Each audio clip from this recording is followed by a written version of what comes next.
Okay, say hi, Trace. Say hi, Trace. We are in St. Augustine. It's such a cool little town. We come here often.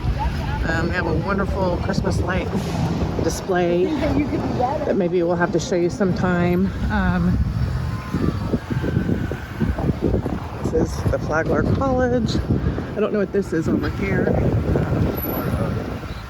Anyway, it's really crowded today. We're headed to Harry's to go grab a bite to eat and a tour of the town a little bit, show you around, and then we're going to do a ghost tour tonight. Woo, woo, woo! Spooky. So fun fact, Flagler College used to be Ponce de Leon Hotel. They since changed it. Oh. Okay. Little history. I love all the trolleys that they have. Here's one coming now. Where are we going? Well, there's a trolley. Hope you can see it. Parking's kind of difficult to find here sometimes, so we parked and we're walking about a half a mile, I think, to this place. Yeah, it's just really, really cool. Beautiful buildings. You know, St. Augustine is the oldest city in the United States. If you come to Florida, you have to visit St. Augustine. So where are they going? The game? Yeah, the game was at 2:30. Talk to you soon.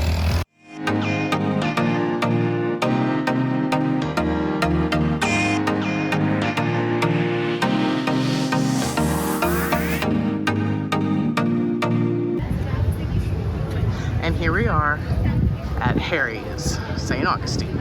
Such a cool place. They have indoor seating, which we're at, and then they have outdoor seating. I don't know if you can see through the windows. And this is their menu. I'm 56. I'm a good Chevy. I'm a good old Chevy. It's beautiful today in St. Augustine. Say hi, Trace. Hi, Trace. So we're at Harry's, and Tracy got the pasta. It's got shrimp and chicken Shrimp, in it. blackened chicken, and Bacon, which Yeah, with a lemon, some kind of a lemon cream sauce thing. oh my god, it looks amazing. And I got the salmon, of course. It looks delicious.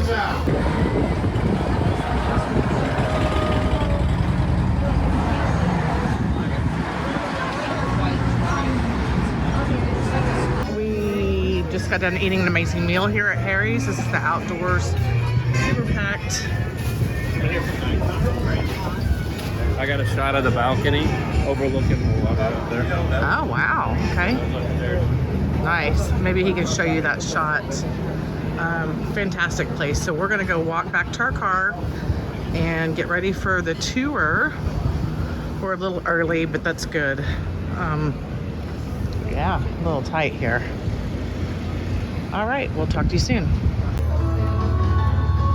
So I actually got something, but I got something for my daughter because she's coming next month to visit, and I can't tell you what it is because she watches our videos, so she'll know. But anyway, so cute, and the sand is in her piece that she got, so that's pretty exciting, really cute. And I get a free bracelet, and I picked out one of these, so it's cute. So this is a great store. This lady with the blonde hair behind here on the right helped us, and she was amazing. So really cute in here.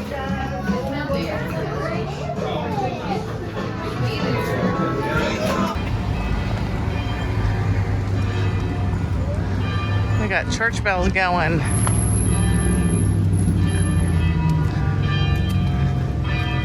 It's like a Catholic church or something over there. It is busy tonight. I think this place is pretty much always got stuff going on. Lots of tourists.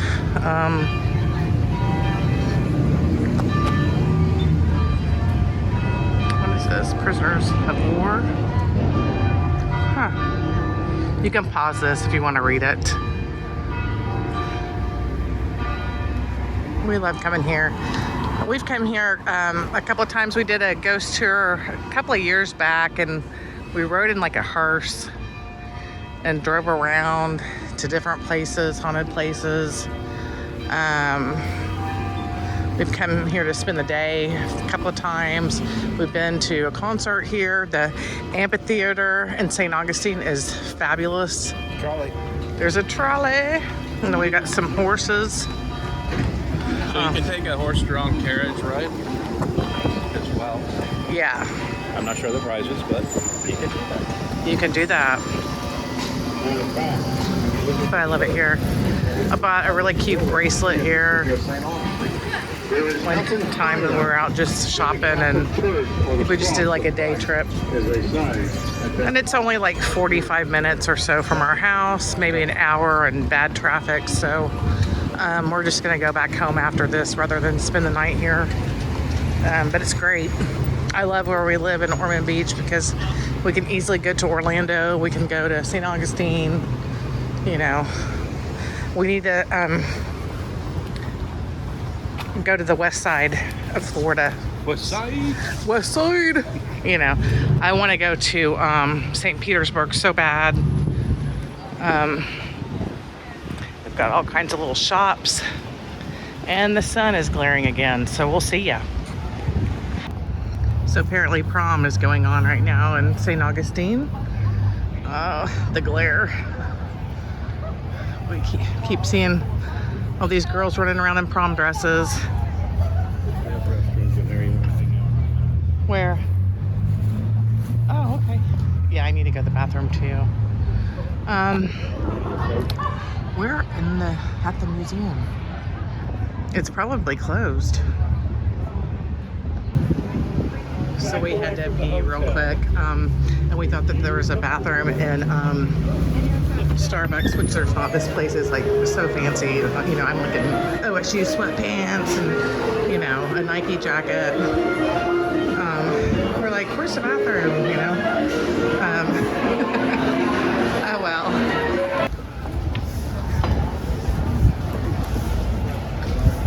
I smell weed. Yeah, I'm recording. God, someone's getting high. Whew. Yeah, late. Yeah.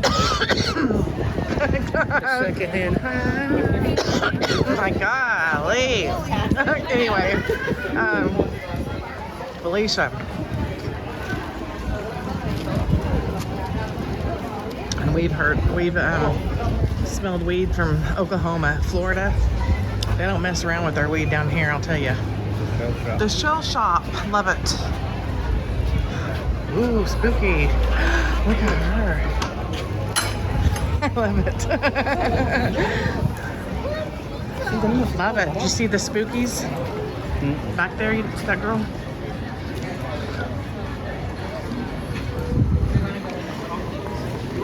And that's a good boy right there. That's a good boy.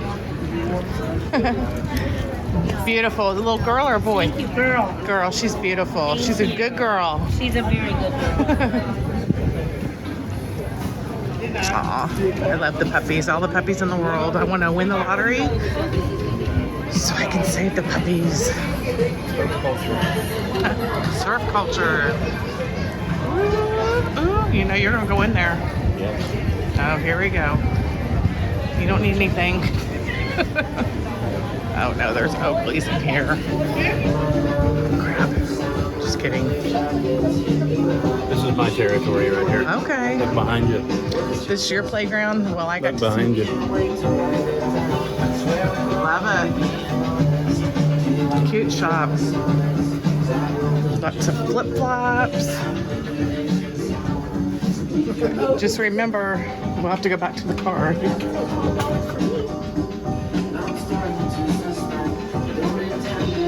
There, that looks totally cool. Cute.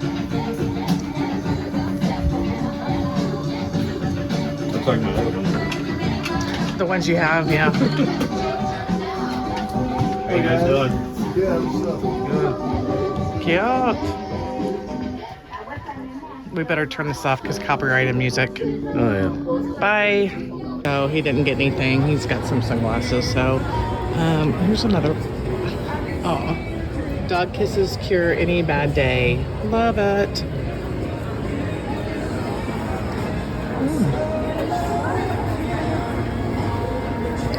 So cute. I don't need to go in there because then I'd have to carry it back to the car and we're running out of time. Ben and Jerry's. Tons of little shops here. It's really cute. Puppies, all the puppies in the world. I keep seeing these smiley face t-shirts, Tracy, don't you? They're everywhere.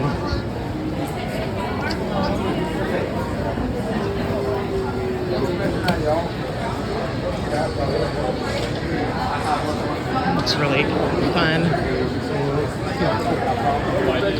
You know where we're going, right? He knows where we're going. Thank God.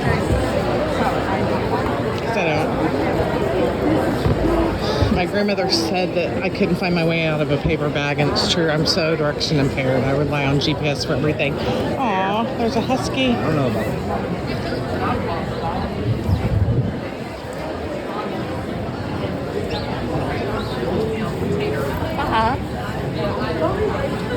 Another puppy. Look at his hair. I love it. Yeah, a little mohawk. Did you see him, Trace?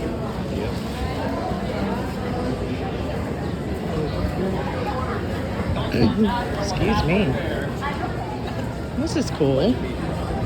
Here's another little restaurant up here. I like the upstairs part. Look, Trace. Look up here. Trace, did you see this place? This place? This place up here. It just looks cool. Oh. Medieval torture collection. I'm good. Okay, now. So funny. You know, it is like what, all of maybe upper 60s degrees. Us in Florida, we're like all like, we got coats on, I've got a jacket on. You never know who you get. Where you from? I'm from Oklahoma. Hi. Oklahoma? Yeah. I am a local, but. Oh, okay. Well, hi. Well, thank you. But where do you want to go? We're gonna go to a ghost tour. Oh. No, I believe that too. Yeah. Have fun. Okay. Nice to meet you. Yep, what she said. I just got hugged by a total stranger. That's okay. She was very sweet. She just grabbed me. She asked me where I was going. Where were you going? I don't know. I'm going crazy. But as I was saying, like, we've got people like bundled up in like these flannel jackets and stuff. It's like, oh my gosh, you know. I'm from Oklahoma where it snows and it gets really, really cold, you know. And I hope my Oklahoma friends are staying warm. I heard it's getting cold out there. This is like the coldest it's been. I'm like, it's early, you know. October, usually it's still really, really hot, so it's kind of nice. But it's getting cool kind of early. We've turned off our AC and been like leaving windows open and stuff like that. I haven't turned on the heat. But we do actually turn on the heat. It can get down to the 30s here, especially here in St. Augustine. It gets even colder because it's more up north. We ate at that restaurant with Rachel and them and my dad when they came, remember? Yep. I don't remember the name of it. Sam had a little meltdown, God love him. He was so tired. He just, I think he was all of 2 when he came to visit. He just was not having to sit at the table. Brandy, that was you. Me and Sam had the meltdown. But he was fine. He was just so tired. He needed more naps then, and he just kept going and going. Now he's 3, and he naps about 45 minutes. You want to get It's an hour a day now. Didn't you notice that? The Floridian, that's where we went. And it was pretty good. My poor little daughter didn't get to really eat her meal because she was taking him and walking him, and they're good parents. God love them. Oh, so we're here.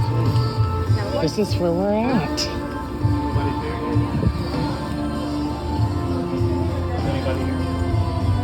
I think there's people inside. Oh, Yeah, we're still. Okay. what are we doing? I guess we gotta go in there. Okay. So we're going in. I'm going to turn this off for copyrighted music. Oh, they can just shut the door. Wow, okay. This is kind of creepy. I love the train. I love this. Ooh, they got stones. Yeah. You see all the stuff behind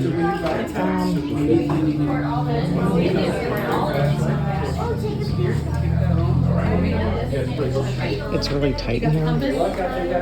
So I'm gonna Were you guys going?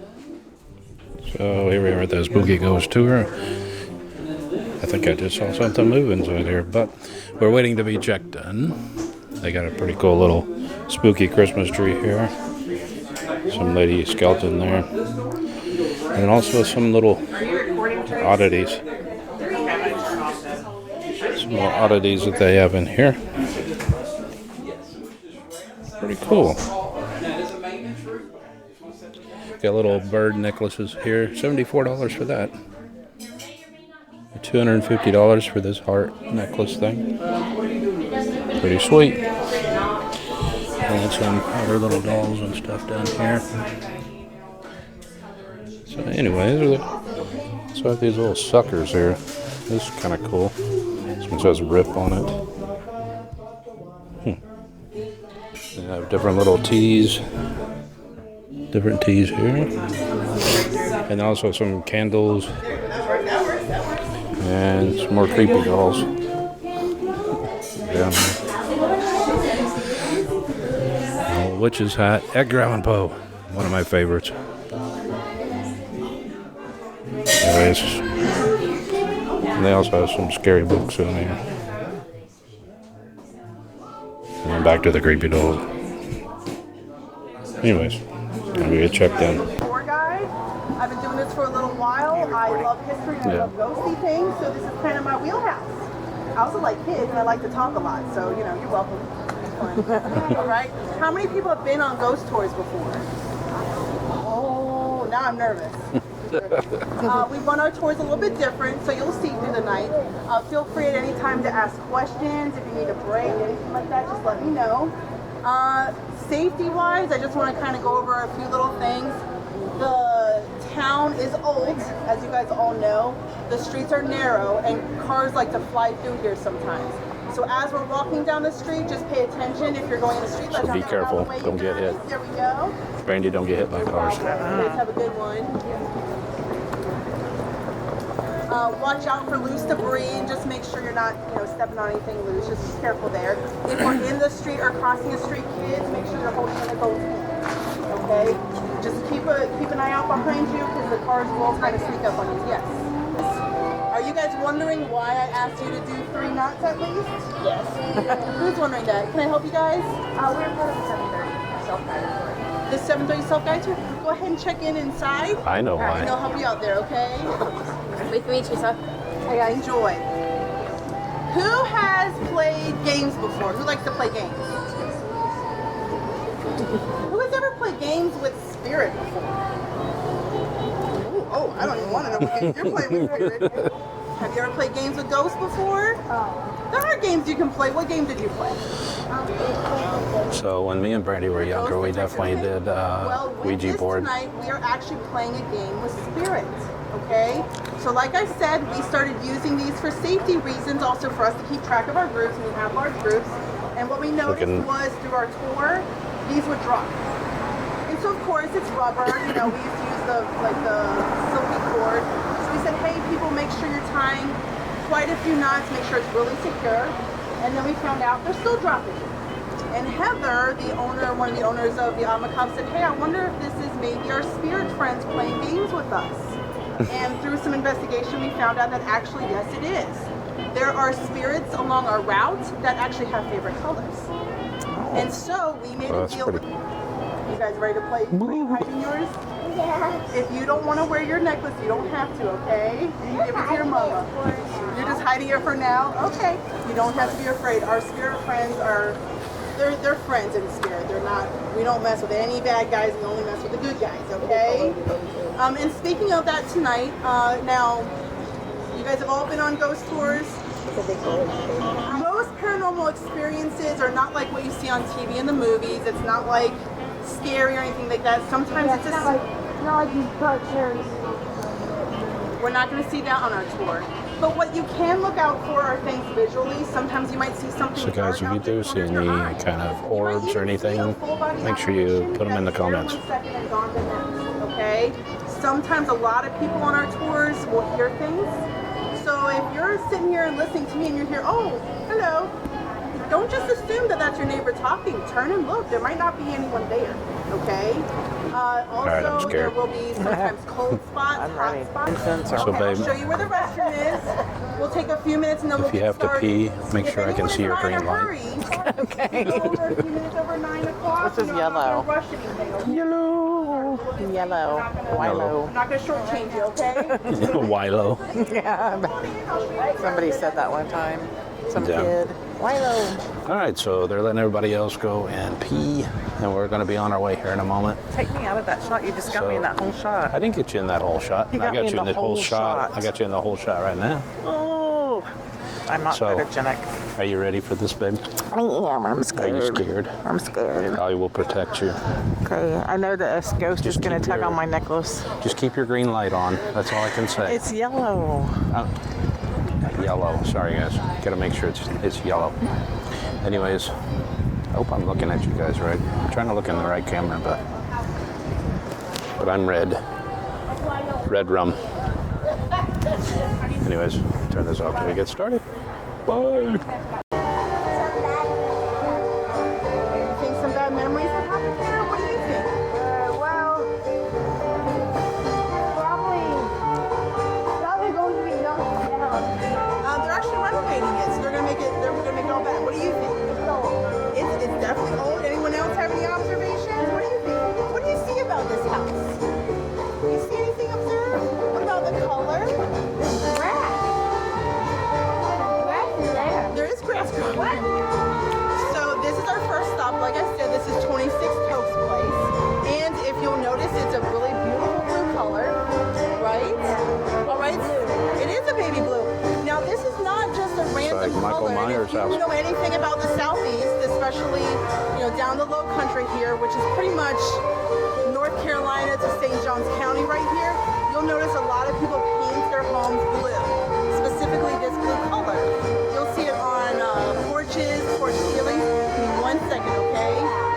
Porch ceilings, window sills, and like this house, they'll paint their whole house blue, okay? Does anyone recognize that or notice that around Southeast? Do you know why?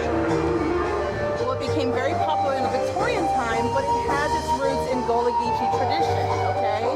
So on the plantations here, enslaved people were brought from Central and West Africa. The plantations were, in this area, rice, cotton, and indigo. Indigo was the most heavily exported crop here by the mid-1700s. Now, these plantations were very isolated. So they were a lot of people from a lot of different countries with a lot of different beliefs. And over time, they kind of created their own tradition and culture, and that was the Gullah Geechee. Now, the Gullah Geechee believed in a couple things. One thing was that when a person died, their soul would ascend to heaven, but their spirit would stay on earth, okay? And that spirit would interact with the living. Now, those spirits could be good or bad. They could be helpful or even tormenting. And some of those spirits could be very evil, and they would turn into what is known as a hank. Has anyone heard of a hank before? Okay, well, I'm going to tell you about my favorite hank. And now this is a legend, okay? This hank is called the Boo Hag. I just like the name Boo Hag. It's funny. Okay? The Boo Hag is bright red in color because it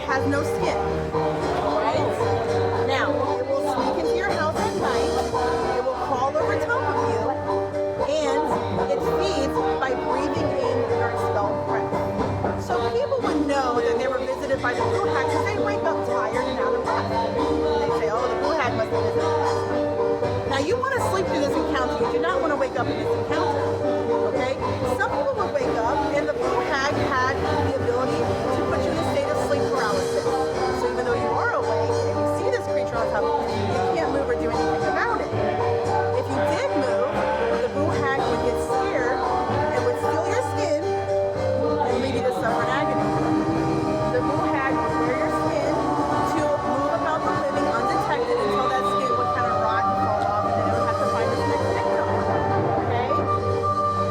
Now this is just a legend, just like vampires and things like this. So this is just, it's a fun story, but I'll tell you why I'm telling you this, okay? This is a legend, so I would say it's not true. I believe in ghosts, but this legend is fun because this is why these homes are painted blue, and I'll explain why. So the Gullah Geechee believed that these haints, while they're scary, they're not very smart. And they also knew that haints couldn't cross water. Most of these plantations were indigo plantations. Do you guys know what indigo is? Yeah, it's like a type of flower. It is a type of flower. Do you know what they use that flower for? They're like, what they make cloth out of it? Well, they can make cloth out of it, but they actually dye cloth. So this flower was the only way to create a beautiful blue color. So they're sitting around, they have all this blue dye, Yeah. and they said, you know what, we're gonna start painting our homes blue to prevent the haints from coming in. So it became known as haint blue. Now, in the Victorian era, the child mortality rate was really high. What people started, child mortality rate means that, you know, kids would not live sometimes past the age of 5. And it's very unfortunate because there was lots of disease. What people started to realize was that these homes that had this blue paint had less instances of childhood death. And so it just took off like wildfire, and just everyone started painting their homes blue. Now they didn't know why, they just knew that this worked. Some people believe that, hey, if I paint my whole house blue, maybe I can deter death itself. Maybe the Grim Reaper's afraid of blue, right? Well, there was some truth to this, because when they created this paint, when they formulated this paint, they used citronella oil. And citronella is a natural mosquito repellent. And in the South, we all know about mosquitoes. Most diseases are bloodborne diseases transmitted by mosquitoes. So there was some truth to this tradition. And now it's just a fun tradition that people still kind of carry on. And if you go online, you can actually buy citronella addition to, you know, add to your paint to paint your porches and things like that, okay? So this home was built in the 1900s, and this was a strong tradition going even then. Now, what I can say is that blue paint is maybe a deterrent for mosquitoes, but not for spirits. And we know this because despite this house being painted blue, there are spirits here. Does anyone feel anything, see anything, any goosies, anything like that?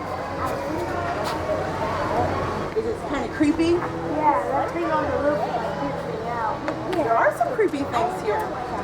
Well, over the years, this home has been, like many homes in St. Augustine, bed and breakfast, inns, restaurants, and things like that. What we do know is that throughout its documented history, there have been many reported instances of a blood-like red substance running down the walls of the stairwell here. And this is spanning decades, okay? Through that window, and you can't really see it, but there is a stairwell. Now, we also know of 3 spirits. There could be more, but 3 spirits that we have encountered and have documented through our investigations. The first one is named Daniel, okay? Daniel was a little boy, and he kind of is sad. We don't know why he's sad, but we do know that he's sad because a lot of times on our tours, one of our children will say, hey, why is that boy sitting there and why does he look so sad? We haven't been able to make contact with Daniel. That's all we know about him, okay? But he is the most commonly cited spirit at this property. We also know of a spirit named Alice, and we believe that Alice is Daniel's mother, although we're still trying to get confirmation on that. So I will say that St. Augustine is known as one of the most haunted cities in the country. But why is it so haunted? You guys ever question that? Yes. Why is it so? What is your question? Because it's so old. It is very old. Okay. What is your question? Because it has so many histories here. It has a lot of history here. And there are a lot of reasons why St. Augustine is haunted. One of those reasons, we could be very close to it. Carrie, just one. We might be even standing on it at this moment. you take a guess what that might be? You might not want to guess what that Old is. destroyed fort? Well, the fort is over there. It's not destroyed. That fort is still standing. Yeah, too well. So anytime in the historic city limits, anytime any groundbreaking construction needs to occur, they actually have to call for archaeological review. Now this started in the 1980s, but pretty much since this city has been born, you know, every time they dig up something, they're going to look for artifacts because this city is so old, okay? So there have been hundreds of thousands, if not millions, of really fascinating artifacts found in the grounds of the city. Do you want to guess what else they found? Dinosaur bones? Well, you know, actually, I haven't heard of any dinosaur bones, although I wouldn't be surprised if there were dinosaur bones. What we do know of is that there's lots of human remains, okay? So this is a colonial city. Most colonial cities are known as cities built upon their dead because they would have their church, they would have, you know, their graves, and then they needed room, they were expanding, and they would just kind of build on top of that. Now, St. Augustine is very beautiful right now, okay? It's a beautiful, peaceful town. And while you guys are walking down the street, walking down the sidewalk, playing in the grass, when you're going in the restaurants, in the museums and shopping, Look out for that boat behind you. away from human remains. The final resting place of a lot of the original inhabitants of the city. Now, in St. Augustine, and this isn't the same for every city, the protocol for any remains that are found is that the archaeologists will come, they'll take samples, they will record, you know, what they find, and then they simply let construction to continue. So for all those human remains, we actually know where they are, we know where they're buried, and they are still there. Now, even as recently as just a few years ago, some of the most haunted buildings in the city doing some renovations, and we found lots of bodies there. And so we're like, that could be why, right? Kind of need those bodies. Well, why are there so many bodies? St. Augustine was hard living for hundreds of years. And that really started almost as soon as the city was founded, okay? Don Pedro Menendez came here, they dropped their gear, and almost immediately, within weeks, they marched up north to Fort Caroline, where there was a French fort there. There were the Huguenots, the Protestants there, and they slaughtered them, okay? Slaughtered hundreds of them. They came back, and one of their native allies said, hey, there's some more French soldiers coming up the bank. So, you see where the lighthouse is? Oh yeah, it's down there. Am I missing it in here? If you can, There's a lot. Oh, right over there. Yeah. I'm missing it today. Actually, right over there is kind of where they found the additional French troops. Lighthouse is right there. There were hundreds of them. Now, these French troops they actually had a shipwreck. They were coming down to attack the Spanish soldiers, and they were shipwrecked in a horrible storm. They were marching over this marshy land, and that's when Don Pedro Menendez and his troops found them. These troops surrendered under a flag of truce, and technically they should have been rounded up and sent back to France. But they didn't have the resources to do this. Don Pedro Menendez made an executive decision, and that decision was that he was going to march these guys in groups of 10. They would go over the sand dunes. They reached a line in the sand, and his troops were ordered to then slaughter these French soldiers, okay? What do they do with the bodies? They dump them in this river. Hundreds of French soldiers were dumped unceremoniously in this river, and it is said that this river ran red with the blood of their soldiers for days. It was brutal, like I said. This town was founded in a lot of brutal history, okay? Now, before that occurred, the French actually named this river the River of Dolphins, because there's dolphins all the time. Since then, this river is known as the Matanzas River.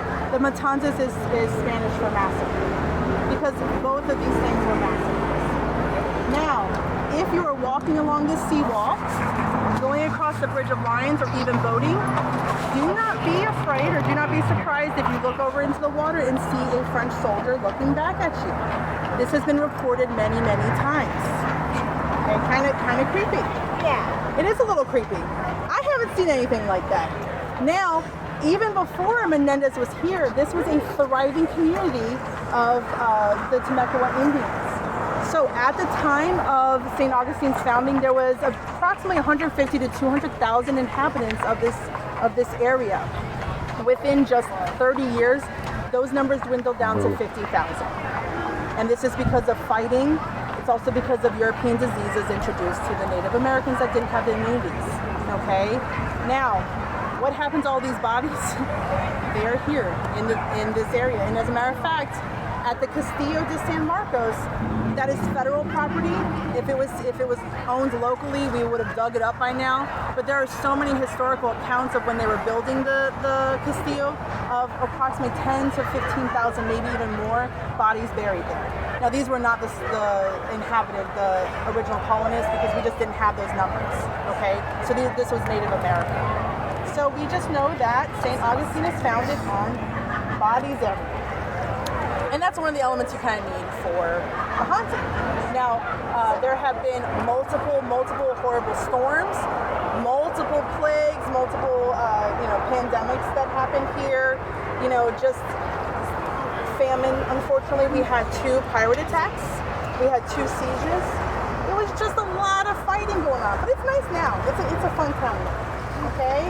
So you think that could be why this place is haunted? Yeah, just about. Right, you guys comfortable? Do you have any questions for me? So it was even violent up until, through the civil rights. This was a huge civil rights kind of landmark, and there was a lot of violent riots and things like that. So, just even recently we've had a lot of issues. So you guys ready to move on? All right. Yeah. And this story starts with 2 monarchs. You guys know what a monarch is? No. I think I do. No. I don't know. You want to take a guess? I know from my history teacher, but I can't remember right now. So monarch is the ruler of a country.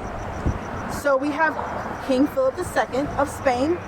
At this time, in the 1500s, he is the most powerful, richest man in the world. Okay? He has pretty much exclusive rights to colonize and reap all the benefits from any land in the New World.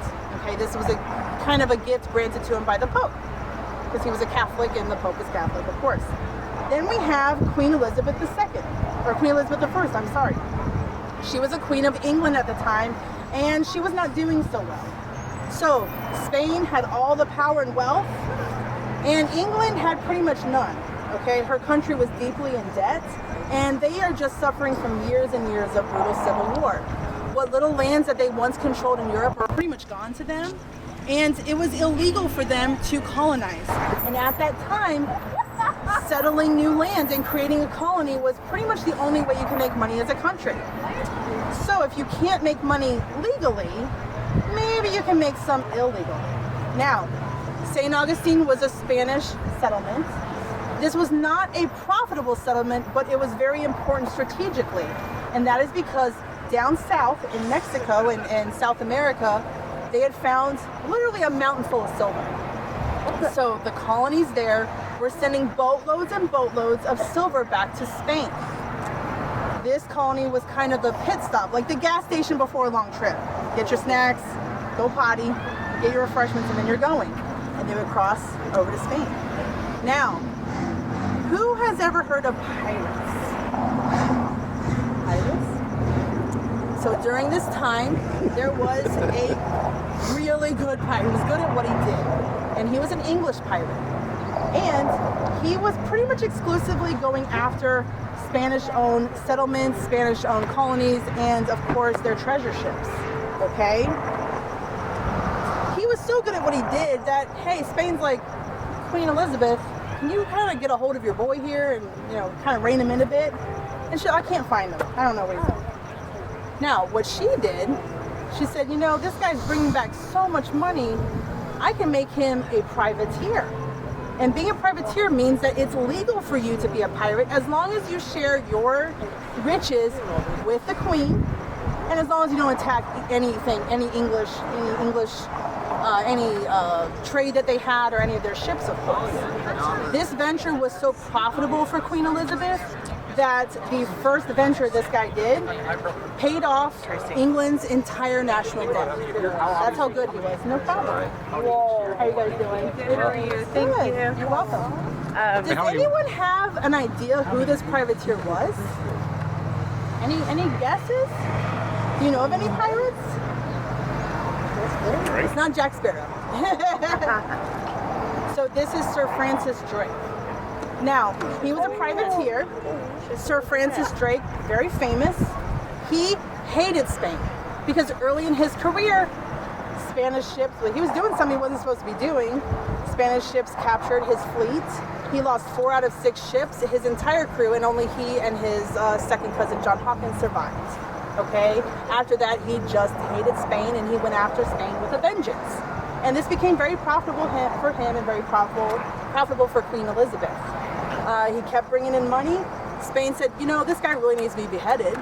Now, Spain is the most powerful, influential country in the world.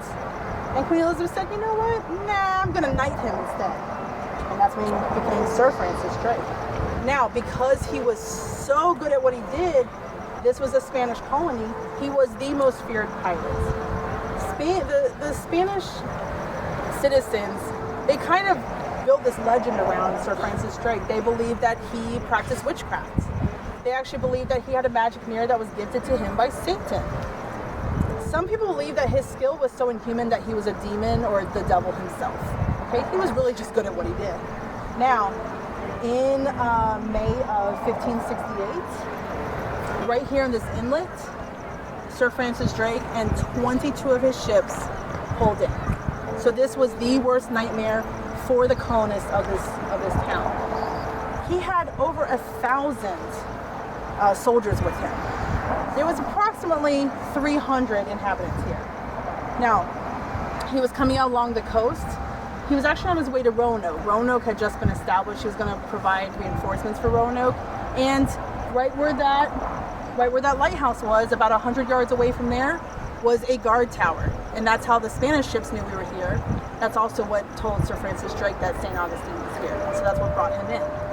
Now, most of the inhabitants had enough warning that they were able to flee to their native allies and get help. But 100 Spanish troops stayed to provide a token defense. These 100 soldiers, they laid in ambush. So they're not out here in the open. They laid in ambush in the woods, waiting for Sir Francis Drake for the inevitable to happen. Sir Francis Drake had a red snare drum that he would use to rally his troops. So he pulls out that red snare drum, and this drum is a legend in itself. So it has his crest on it, which is a shield with a golden helmet on top of it. And he starts beating that drum.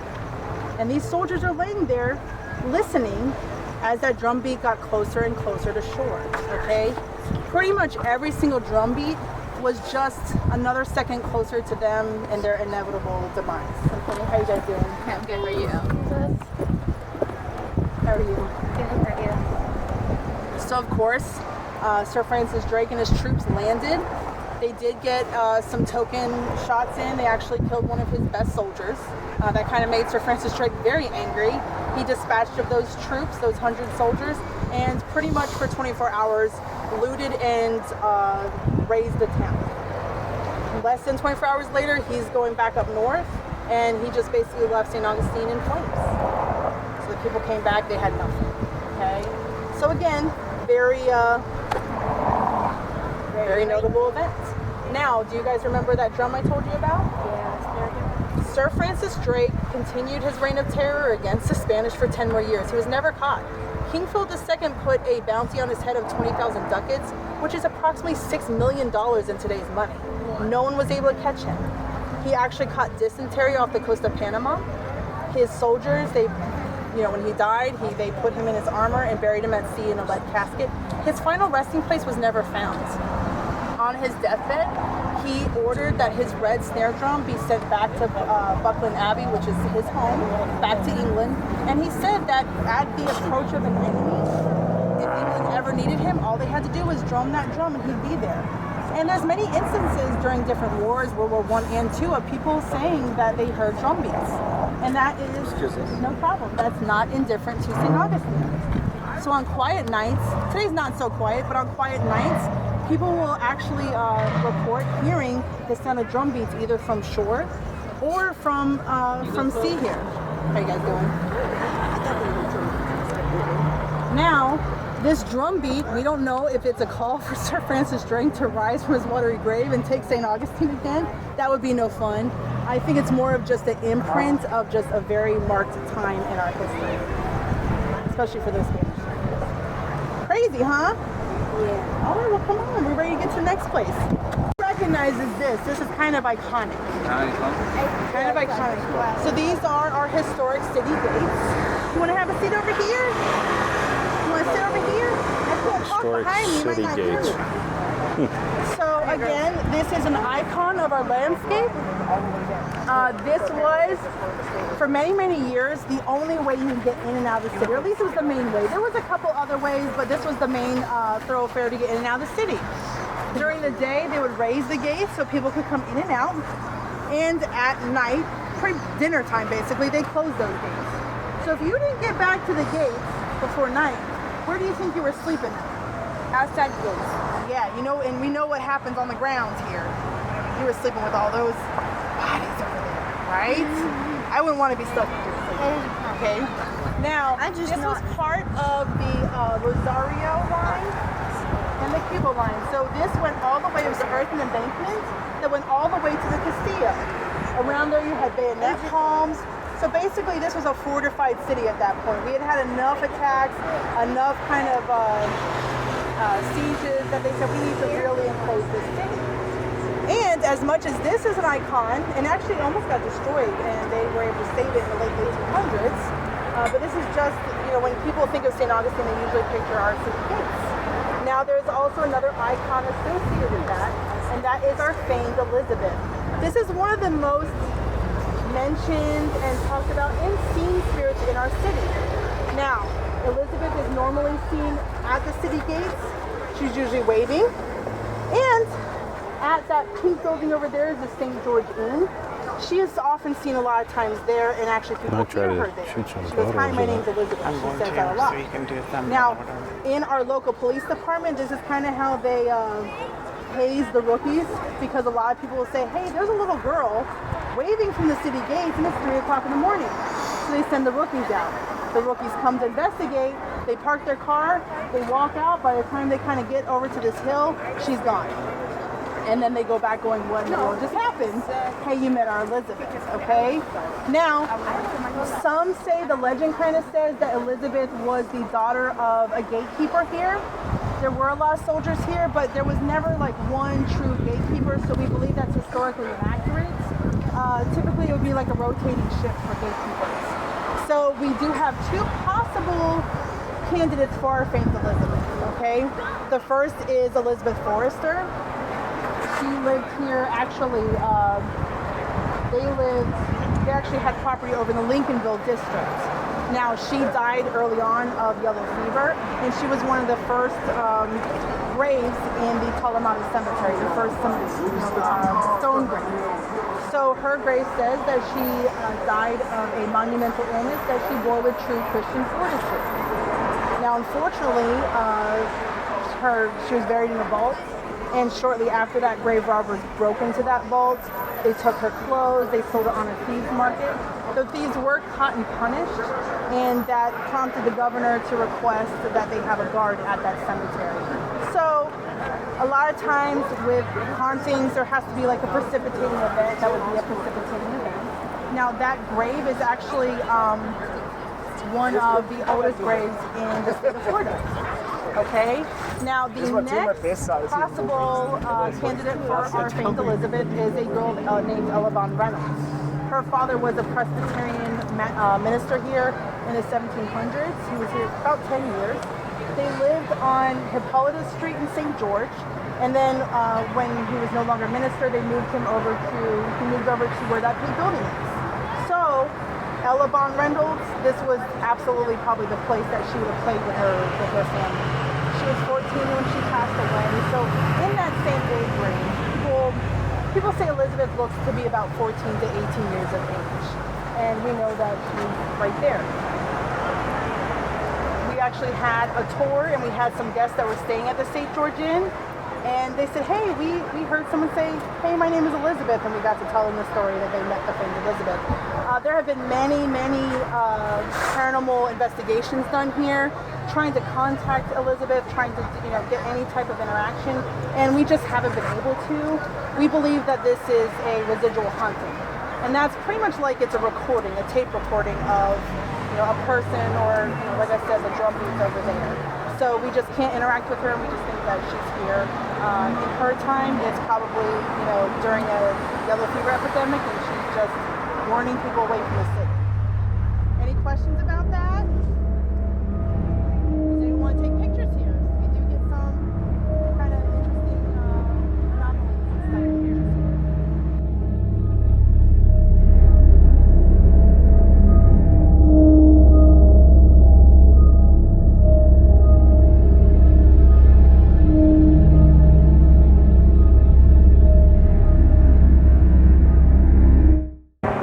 My wife caught a few pictures right in here, inside this area right here. There's a couple of pictures that I'm going to show here at the end of this here. But every time I went through the gates here, my lavalier mic would just shut off.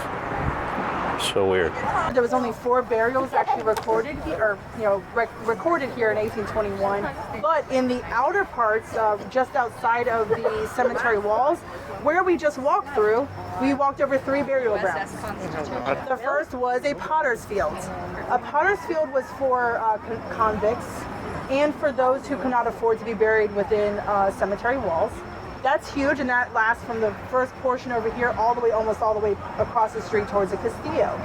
The second is right over here, and that was a mass grave that stemmed from that yellow fever epidemic from 1821.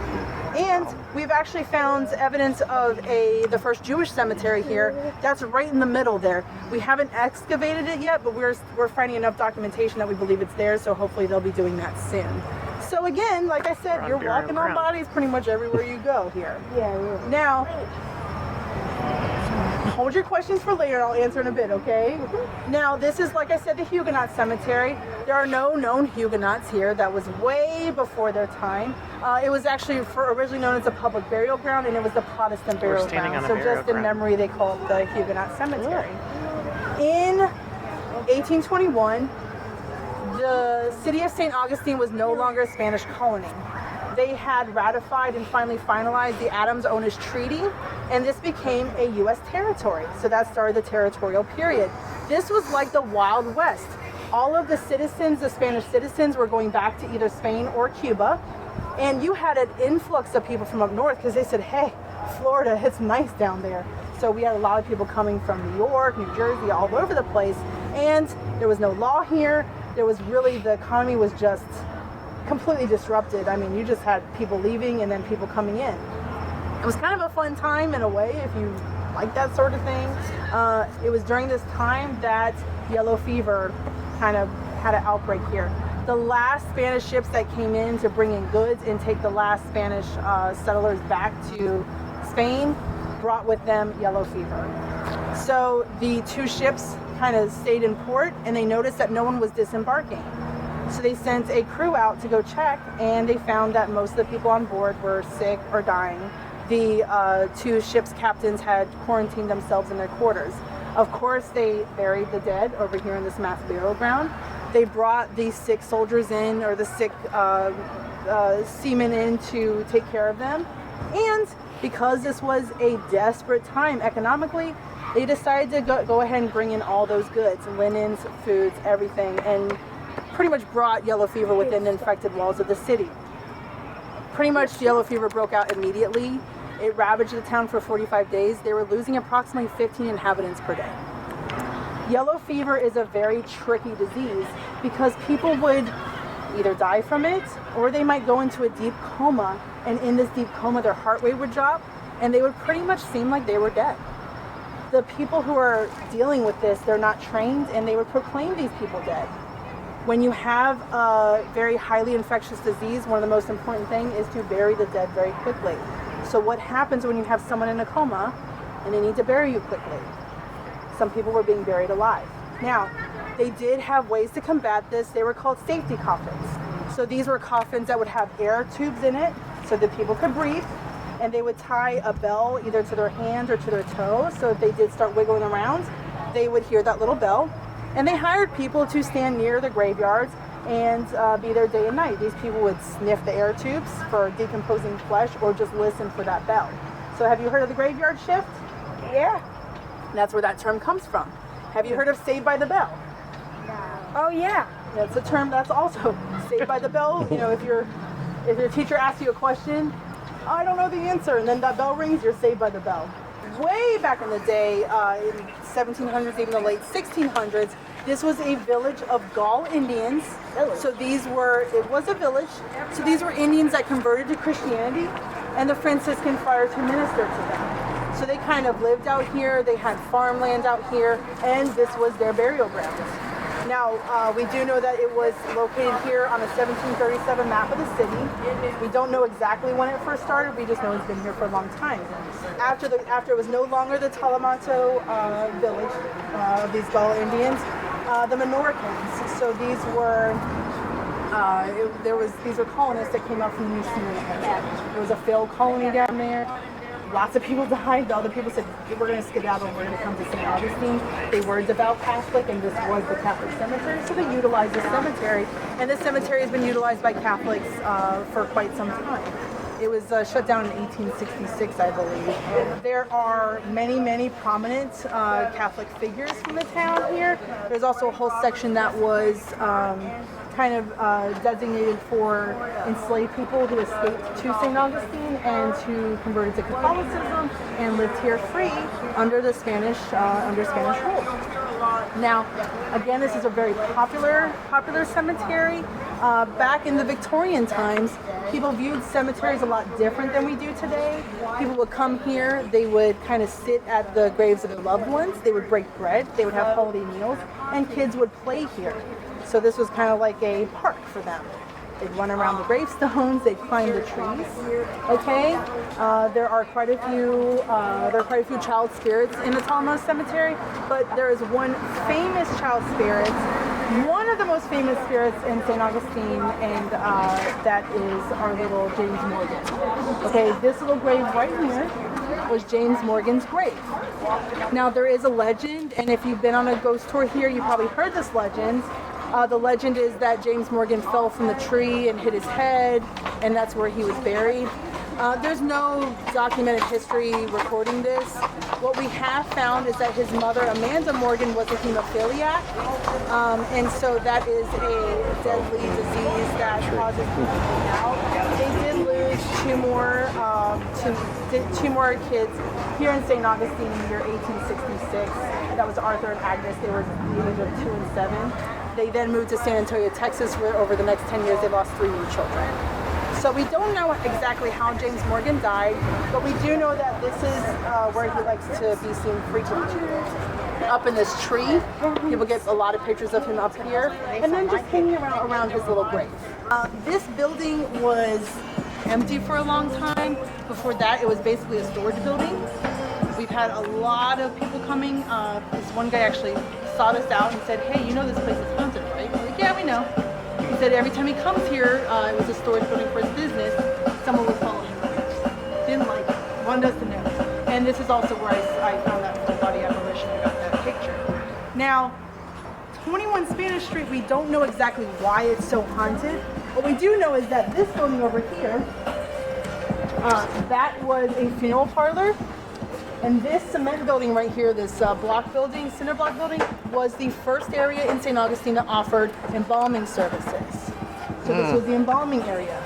In the 70s and 80s, teenagers would like to come over here and play games with ghosts.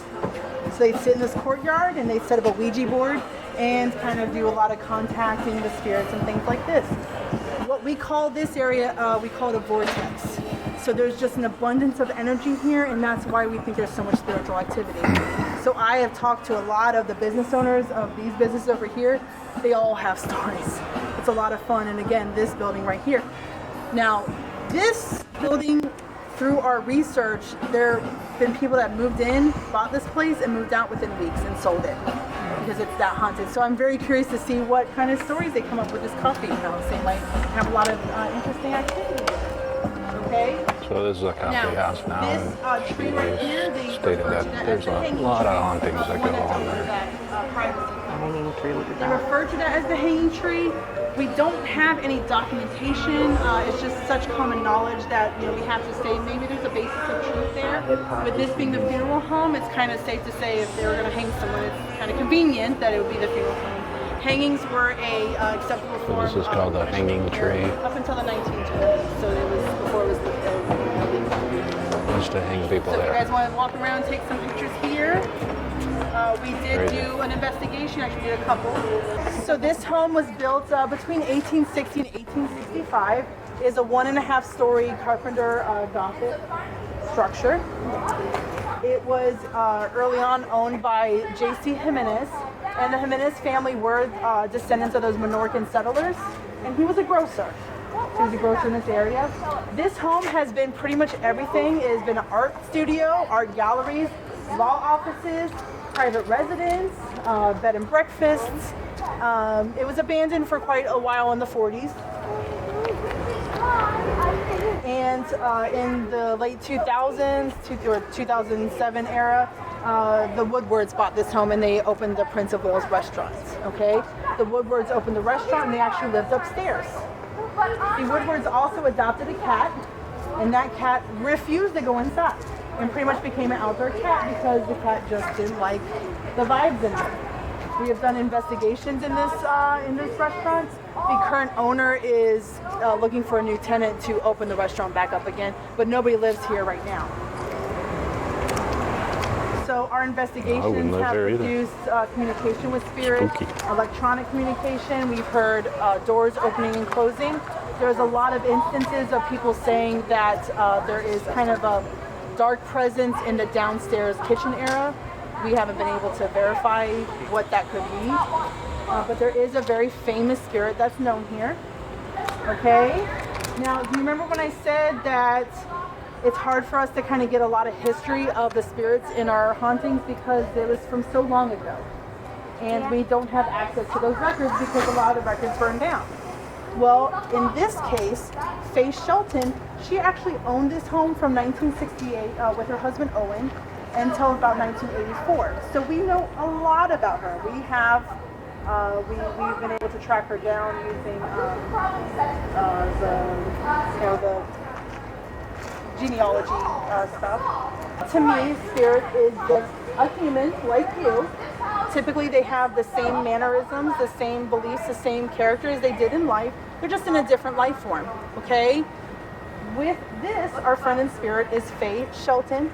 She is seen here quite often. We know that it's her because people have taken pictures of her, and her neighbors who knew her in life have verified that it's her. Unfortunately, and you guys might have been on a tour and this happened, there's a legend about Faye Shelton. This legend was that she was not a nice person, that she actually was kind of mean-spirited. They